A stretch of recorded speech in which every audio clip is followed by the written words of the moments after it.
how to add video in TikTok Shop. Hello guys and welcome back to today's video. In today's video, if you're wondering how you will be able to add a video of your product that you want to sell on TikTok Shop, let us show you very easily.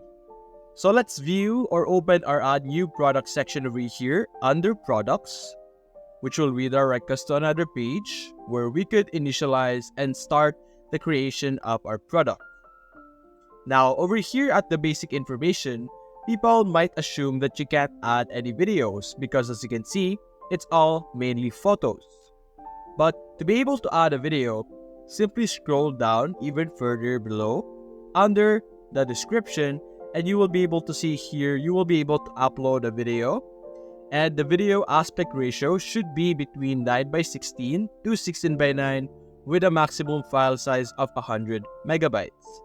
So if your file size is higher than that, you won't be able to upload and use that video. But anyway, that is how you will be able to add a video on your products in TikTok Shop. If you enjoyed this video, leave a like and subscribe. Thanks for watching.